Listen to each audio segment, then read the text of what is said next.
Friends, कैसे हो सभी? आशा करते हो सभी मस्त होंगे और अपनी पढ़ाई में व्यस्त होंगे। और हम 2 दिन बाद आज वीडियो बना रहे हैं क्योंकि तबीयत सही नहीं थी, तो इसलिए मैं वीडियो नहीं बना पाई। और मैं सोच रही थी कुछ ऐसा टॉपिक लाऊं जो आप लोगों के लिए परीक्षा में बहुत हेल्प करे, तो इसके लिए मुझे थोड़ी सी मेहनत करनी थी, तो इसलिए मैं नहीं बना पाई वीडियो। तो आज बहुत मेहनत करके मैंने आपके लिए कुछ काम की चीजें लाई हूँ जो कि आपको परीक्षा में बहुत ही हेल्प करेगी। तो इतना मैंने नोट किया है और एक पेज पे इस पे और एक ये पेज है मेरा। अभी मैं पढ़ के सब आपको दिखाऊंगी और इसका फोटो भी लगा दूंगी लास्ट में, आप लोग देख लीजिएगा। तो आप सभी को पता है कि सीटेट में 5 पार्ट होते हैं, तो मैंने पहला मनोविज्ञान का बनाया है। तो इसमें लास्ट टाइम में हमें क्या क्या पढ़ना है, क्या क्या जरूरी सिलेबस है, मैं आज का वीडियो इसलिए बता रही हूँ कि लास्ट टाइम मुझे कितना सिलेबस पढ़ना है। क्योंकि आप सभी को पता है कि सीटेट का सिलेबस 6 महीने का होता है। अगर आप अच्छे से कॉन्सेप्ट क्लियर करेंगे, PYQ लगाएंगे और वो NCERT पढ़ेंगे, तो इसके लिए आपको 6 महीने एकदम आराम से देने पड़ते हैं, तब जाके अच्छे नंबर से आपका सीटेट क्वालिफाई होता है। लेकिन लास्ट टाइम है, कुछ बच्चों की तैयारी हो चुकी होगी, कुछ बच्चों की नहीं हुई होगी, और जिनकी तैयारी हो भी जाती है तो लगता है कि अभी हमारा कमी है। तो लास्ट टाइम ये सब चीजें काम आती हैं। तो इसके लिए मैंने सबसे पहले पार्ट 1 का बनाया है, मनोविज्ञान का सिलेबस, जो कि लास्ट टाइम में हमें कितना पढ़ना है और कौन से टॉपिक से कितना क्वेश्चन आते हैं, और उससे टैग वर्ड्स। क्योंकि आप सभी को पता है कि मनोविज्ञान सीटेट में कुछ टैग वर्ड्स होते हैं और कुछ क्वेश्चन जो सीटेट के फेवरेट है वो हर साल रिपीट करते ही हैं। तो टैग वर्ड्स को अगर आप अच्छे से समझ लेंगे तो आपके सारे पेडागोजी में काम करेंगे। तो सबसे पहले हम सिलेबस से स्टार्ट करते हैं। मनोविज्ञान का पेपर रहता है, उसका पार्ट 1 है खंड क में बाल विकास एवं शिक्षण की विधियां। बाल विकास आप सभी को पता है कि बालक का विकास कैसे होता है, क्योंकि ये टीचिंग का एग्जाम है तो सारा चीज बालक पे फोकस करना है। हम लोग जब जाएंगे पढ़ाने तो हर चीज, कोई भी एक्टिविटी हो बच्चे को ध्यान में रख के हमें करनी पड़ती है। तो सबसे पहले बाल विकास एवं शिक्षण विधियां, और शिक्षण की कौन सी विधि होनी चाहिए बच्चे के अनुरूप, क्योंकि आप सभी को पता है कि बच्चे कई समाज से आते हैं और उनमें कई समानताएं असमानताएं पाई जाती हैं।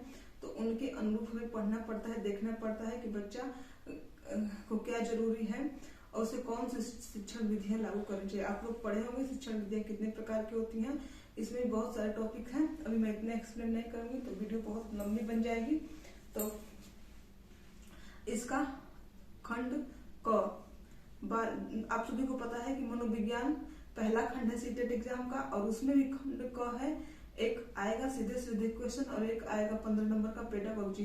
तो अभी हम लोग सीटेट का जो क्वेश्चन आता है खंड क से मनोविज्ञान से, भी मैं वो बता रही हूँ, बाद में पेडागोजी बताऊंगी और उसके बाद में टैग वर्ड्स बताऊंगी। तो अभी खंड क है बाल विकास प्रारंभिक विद्यालय का बालक, प्रारंभिक विद्यालय का बालक, ठीक है। तो इसमें सबसे पहला टॉपिक है विकास की अवधारणा तथा अधिगम से उसका संबंध। विकास की अवधारणा, अवधारणा मतलब क्या होता है, अर्थ। बच्चे का विकास कैसे होता है तथा अधिगम से उसका संबंध।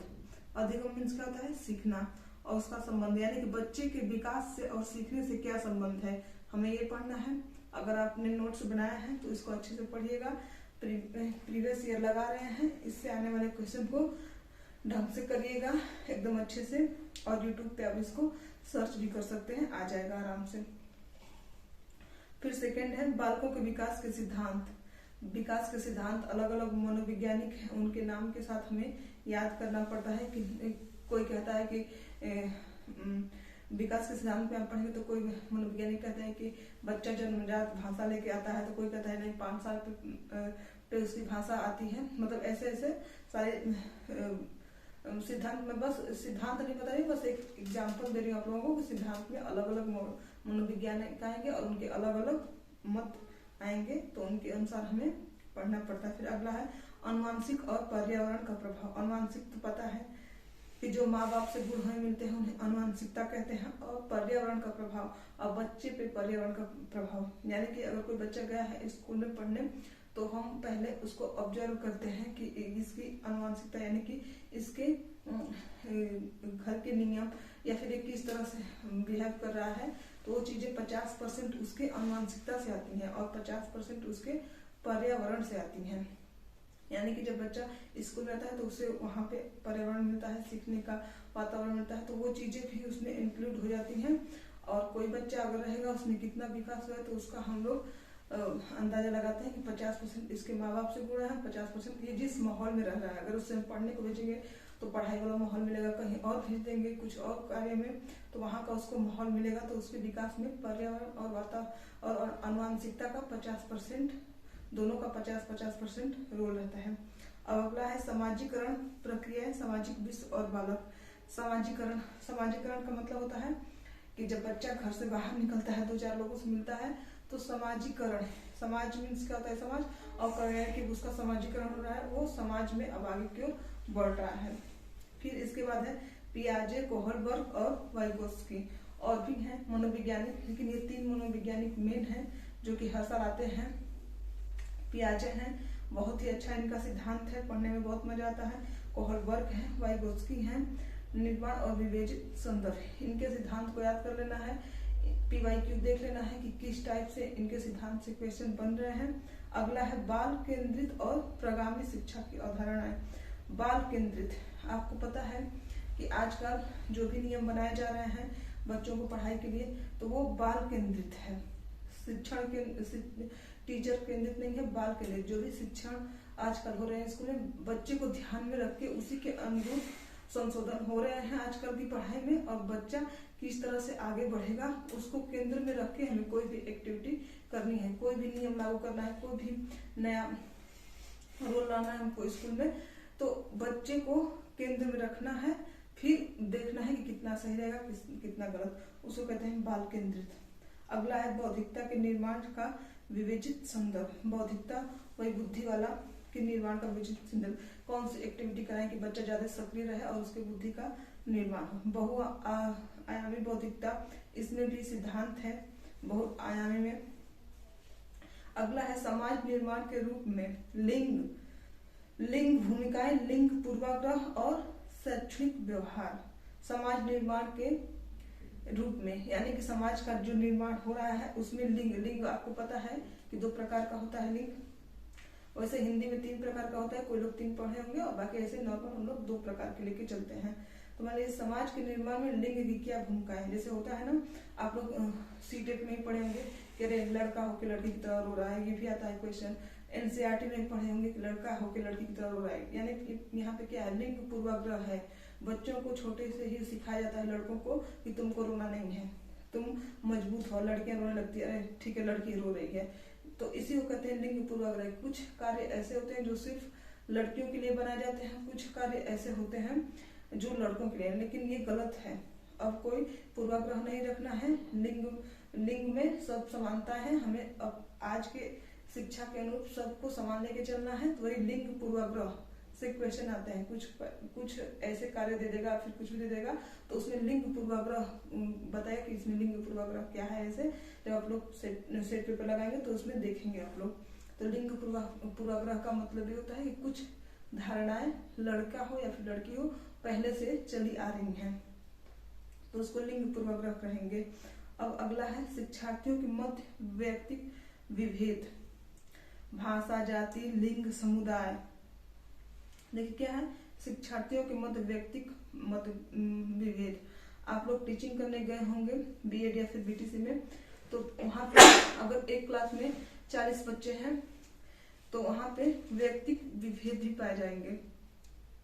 कुछ बच्चा अलग तरीके से सीखेगा, कुछ बच्चा कुछ पहले ही सीख जाएगा, कुछ पहले नहीं सीखेगा, किसी को एकदम नहीं पल्ले पड़ता है, तो वैयक्तिक विभेद। और यहाँ पे क्या है, भाषा, जाति, लिंग, समुदाय। भाषा से भी है कि उसकी मदर टंग क्या है, जाति से भी है कि किस जाति से आता है, लिंग वही लिंग पूर्वाग्रह वाली, और समुदाय वो किस समुदाय से आ रहा है। तो इन सब चीजों को ध्यान में कि उसकी वैयक्तिक विभेदता क्या है, उसको किस चीज की जरूरत है, तो ये सब चीजें ध्यान में रख के, इसीलिए आप देखेंगे तो स्कूल में एक ही भाषा, कोई एक भाषा पे नहीं कि उसकी मदर टंग क्या है तो उसके अनुरूप हमें पढ़ाया जाए। धीरे धीरे उसको करके अपने स्कूल की एक भाषा होती है हिंदी में पढ़ाया जाता है, और आपको पता है कि कोई जाति, कोई लिंग, कोई समुदाय, सबको समान रखने के लिए स्कूल में ड्रेस बनवाया जाता है कि सब लोग समान दिखें।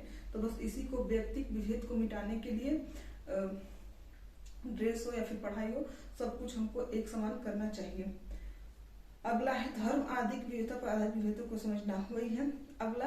अब देखिए, अधिगम के लिए मूल्यांकन, अधिगम के मूल्यांकन के बीच अंतर, विद्यालय आधारित मूल्यांकन, सतत एवं व्यापक मूल्यांकन। देखिए, अधिगम के लिए मूल्यांकन यानी कि आप देखेंगे अधिगम के लिए मूल्यांकन, अधिगम, इससे अधिगम से बहुत सारे क्वेश्चन बनते हैं, यानी कि आप मान लीजिए अधिगम से हर साल 5 नंबर के क्वेश्चन आते ही हैं। तो उसमें अलग अलग टाइप से, अब हमको सीटेट पढ़े भी ज्यादा दिन हो गया, तो मैं सीटेट के भी क्वेश्चन मुझे अभी माइंड में याद नहीं आ रहा है, लेकिन आप पढ़ेंगे अधिगम के लिए मूल्यांकन, कुछ ऐसे दे देगा एग्जाम्पल टाइप क्वेश्चन और ऑप्शन दे देगा अधिगम के लिए मूल्यांकन, अधिगम को मूल्यांकन, ऐसे करके अब वो देता है। तो आप उसको जब देखेंगे तो समझ में आ जाएगा एकदम अच्छे से। अधिगम को एकदम अच्छे से देखना, अधिगम, विकास, ये सब कुछ कॉमन चीजें हैं जो कि पेपर में 4 से 5 नंबर का क्वेश्चन आता है। अब अगला है मूल्यांकन, संदर्भ और व्यवहार। मूल्यांकन, संदर्भ और व्यवहार, शिक्षार्थियों की तैयारी के स्तर के मूल्यांकन के लिए कक्षा में शिक्षण और विवेचित चिंतन, यानी कि मूल्यांकन करना पड़ेगा जब बच्चे को हम पढ़ाएंगे। तो मूल्यांकन, सीटेट का मूल्यांकन फेवरेट क्वेश्चन है, फेवरेट टॉपिक है, मूल्यांकन से क्वेश्चन आते ही आते हैं। तो इसमें हमें देखना है कि मूल्यांकन करेंगे तो किस चीज का मूल्यांकन करेंगे, कि उसकी तैयारी कितनी है, वो कितना सीखा है, तो ये सब चीजें मूल्यांकन करेंगे। क्या कमी है तो उसको उसके अनुसार फिर हम दोबारा से सिखाने की कोशिश करेंगे, और उसकी उपलब्धि क्या है लास्ट में, तभी तो वो एक क्लास से दूसरे क्लास में जाएगा। मूल्यांकन के आधार पे ही जाता है वो। इतना हो गया ये जो क्वेश्चन आते हैं 15 नंबर के, तो इतना आप सिलेबस पढ़ लेंगे तो इतने से आपका क्वेश्चन बन जाएगा। अब अगला पेडागॉजी वाला भाग आता है। पहला तो एक क्वेश्चन आंसर वाला आ गया, दूसरा पेडागॉजी वाला आ गया। इसमें क्या है, समावेशी शिक्षा की अवधारणा तथा विशेष आवश्यकता वाले बालकों को समझना। समावेशी शिक्षा किसे कहते हैं, आप सभी को पता होगा, अब तक तो पता चल ही गया होगा कि समान रूप से शिक्षा देना। ये नहीं कि कोई बच्चा के हाथ में कुछ कमी है, आंख में कुछ कमी, बोल नहीं पा रहा है तो उसको कोई अलग, जब वैसे जब जरूरत आएगी, जब देख लिया जाएगा तब तो उसको अलग, नहीं तो उसके माइंड में चल जाता है कि मेरे में बहुत सारी कमियां हैं, फिर हमको अलग से यहाँ पे शिक्षा दी जा रही है। तो पहले ऐसा होता था, लेकिन अब क्या है कि सबको समान रूप से एक ही क्लास में बैठा के शिक्षा देना है। तो इसी को कहते हैं समावेशी शिक्षा। चाहे कोई लिंग के आधार पे, समुदाय के आधार पे, जाति के आधार पे, धर्म के आधार पे, या फिर शारीरिक कमियों के आधार पे, अगर बच्चे में कुछ कमी है तो हम उसको अलग नहीं रख सकते हैं। एक ही क्लास में सबको समान रूप से पढ़ाएंगे, उसे कहेंगे समावेशी शिक्षा। और फिर इसकी अवधारणा, यानी कि समावेशी शिक्षा की अवधारणा क्या है, विशेष आवश्यकता वाले बालकों को समझना। अब इसमें आ जाएगा, अगर बच्चा ज्यादा कमी है, अगर वो नहीं समझ पा रहा है, तब उसको हम अलग करेंगे, वो भी बहुत कम टाइम के लिए, कि बच्चा इससे अंदर से कुंठित ना हो कि हमको और बाकी बच्चों से अलग कर दिया गया है, मेरे में कुछ कमियां हैं। तो इन सब चीजों को ध्यान में रख के उस पे उसी क्लास में कोशिश करेंगे कि उस पे थोड़ा सा और हम ज्यादा ध्यान दें, लेकिन हम कोशिश करेंगे कि सबको समावेशी शिक्षा दें। और आजकल समावेशी शिक्षा ही चल रही है, और जिनमें कमियां हैं तो उन पे थोड़ी सी अलग से टीचर ध्यान दे रहा है। तो इसको समझ लेंगे तो आपका 15 नंबर का पेडागॉजी भी तैयार हो जाएगा। अब इसमें क्या है, पहला गैर लाभ प्राप्त और अवसरित शिक्षार्थियों सहित विभिन्न पृष्ठभूमियों से आए शिक्षार्थियों की आवश्यकताओं को समझना।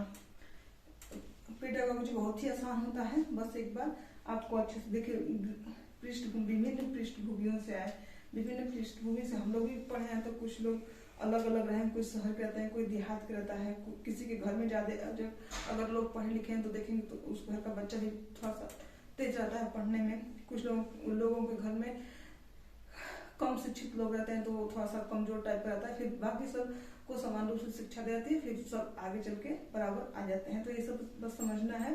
और अगला है अधिगम संबंधी समस्याओं, कठिनाई रखने वाले बालकों की आवश्यकताओं को समझना।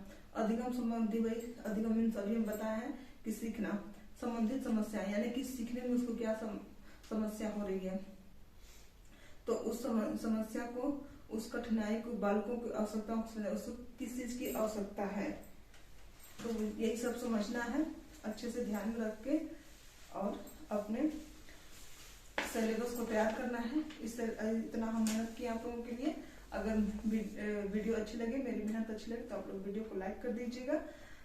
इतना मैं लास्ट में लगा दूंगी, आप लोग अच्छे से सिलेबस को देख लीजिएगा, लास्ट टाइम में इतना पढ़ लीजिएगा सर्च करके या फिर अपनी कॉपी से।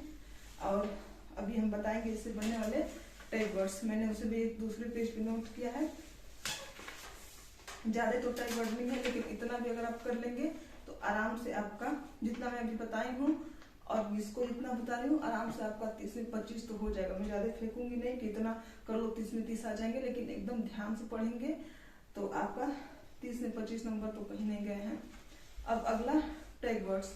टैग वर्ड्स दो तरीके से होते हैं, पॉजिटिव और नेगेटिव। अगर पूछेगा पॉजिटिव और नेगेटिव, अगर पूछेगा कि बच्चे के लिए क्या नहीं सही है, क्या नहीं सही है, अगर 4 ऑप्शन, देखिए आपको 4 ऑप्शन पढ़ने पड़ेंगे सीटेट में। बस क्वेश्चन पढ़ने से आपको आंसर नहीं आ जाएगा। टेट में क्वेश्चन पढ़ेंगे, आपके माइंड में तुरंत आ जाता है कि हाँ ये नियम कब लागू हुआ, ये संशोधन कब हुआ, कौन से सन में हुआ, पाक रिजर्व कब आया, ऐसे उस क्वेश्चन पढ़ते ही अगर आप पढ़ते हैं तो आंसर आ जाता है दिमाग में। लेकिन सीटेट का नहीं आएगा जब तक आप उसके 4 ऑप्शन को नहीं पढ़ेंगे। तो दो तरीके से होता है, पॉजिटिव और नेगेटिव। तो अगर पूछेगा कि बच्चे के लिए क्या नहीं सही है, तो उसमें होगा केवल, मात्र, सिर्फ, ओनली। अगर इतना रहेगा, अगर आपको क्वेश्चन नहीं भी आ रहा है, लेकिन आप अगर किसी में उसमें ऑप्शन में देखेंगे केवल है, मात्र है, सिर्फ है, तो उसको सीधा टिक कर देंगे कि यही क्वेश्चन सही होगा, क्योंकि पूछ रहा है नहीं है तो नहीं है, तो जो केवल मात्र वाला है वही है। फिर रटना, याद करना, दोहराना, ये सब बच्चों के लिए गलत है, तो इसको जो रटना, याद करना, दोहराना है, तो ये सब क्या नेगेटिव पॉइंट है, इसको सीधे सीधे हम लोग कट कर देंगे। दंड, सजा, समस्या, बोझ, हतोत्साहित, बच्चे को हतोत्साहित नहीं करना है, किसी काम के लिए प्रोत्साहित करना। अगर आप उसको एक क्वेश्चन दे रहे हैं, अगर वो 2 बार 4 बार 5 बार भी गलत करना है, तो उसको डांट के भगाना नहीं है, उसको और प्रोत्साहित करना है कि नहीं तुम कर सकते हो। बच्चे को और अंदर से उत्साहित करना है, हतोत्साहित नहीं करना है। तो ये सब नेगेटिव पॉइंट है। और अगला है सर्वांगीण विकास।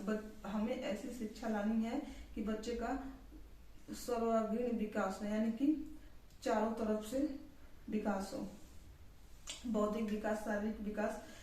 इसीलिए स्कूल में पढ़ाई के साथ साथ कुछ गेम्स भी करवाए जाते हैं उसके विकास के लिए। अगला करके सीखना।